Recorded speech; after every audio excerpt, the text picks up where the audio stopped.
Lumière Kaboulo TV, Lumière Kaboulo TV, Lumière Kaboulo TV. Réflexion avec R9, Fabrice R9, Fabrice. Mobali Mateo, Balingaka, moi c'est l'olanga ninyango, nengo salanga eleki makasi.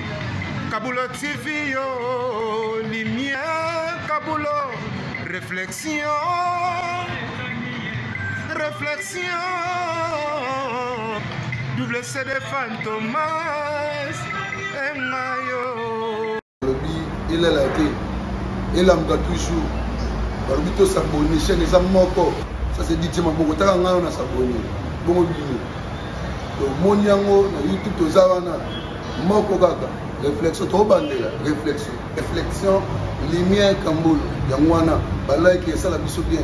Tous en ciment pour. Et c'est la G. Bongo. Toujours. Bonsoir, bonsoir, bonsoir. Salut la grande famille. Ouais, Nabandi Kounou Soutou Balandaka. Notre très chère émission. Nakomboya Réflexion TV partout dans les quatre coins. Bambo Tsenabino à trop et Outi Nandeko Nabino la Komboya la foudre seke. Autrement dit, Fox tranquille. Waouh. Ouais. Bambo Théâtre à notre très cher Lumière Kamboul, Babylone des médias, toujours, Nabou Sanité en musique, Maman Rebecca le Prince, Foumounsak, Bambote Nabino Atron, je vous aime beaucoup.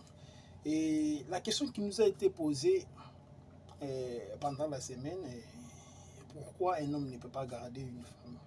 La raison c'est belé. Mais parmi les raisons, ils sont belé, mais 7 quelque part qui 7 raisons qui pousse un homme à quitter une femme.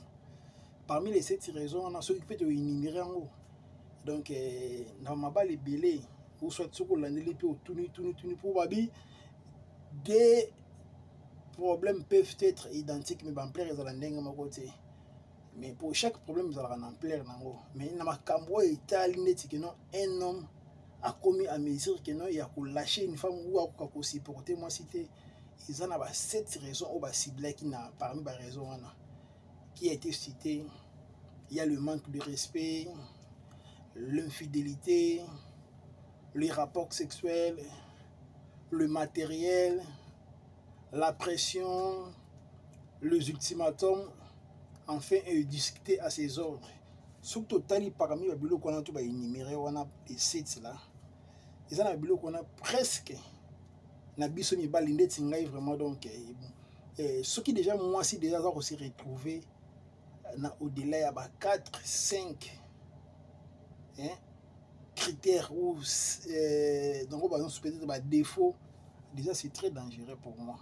Je ne peux pas rester avec une telle femme, une femme qui aime bien discuter à mes ordres. Donc oui ça y est ça la boyer à l'unité à ça la boison c'est boyer qui aime bien donner les ultimatums. Yo les loso qui vont donc au salité au commun ndenga na ko sala soki pe ndenge. Ces histoires là ça ne fonctionne pas chez les hommes. Et ba les batulira ba loko otie ba ultimatum wana ba pression on lobi ndenge ni kasi banga na biso likambo. Ces histoires là ça ne fonctionne pas chez les hommes. Ba comportement moi très négatif. Une petite dispute moi likambo ko mukebo au sali break. Donc donc côté à le côté. Ces histoires là donc les abiloko auto biki on so basangi si on de yango parmi babiloko ezala que non otali petit momio wazo compliqué vie na ngai fort na mon sympathie. Donc azana respecter à tout moment donc okolobani boye des azana ba 5 6 paroles. Donc babiloko on surtout on a boye et chez moi une telle femme c'est très difficile pour nous regarder. Donc il est très difficile pour nous regarder. Donc pour nous cause là beaucoup plus bref. Et ça n'a pas biloko oyo tant que hôtel on kaka boy na ndenge ba cité biloko na boy. Ce qui kaka moi c'est ça au délai à 4 5 pour moi ça ne passera pas. Je peux répéter ça, le manque du respect, l'infidélité. Pour parmi les biloko on a surtout on a boy, c'est biloko peut être très dangereux pour les biloko surtout que donc il y a que non donc biso ni bali to digérer en très difficilement l'infidélité. Surtout aux enfants délit.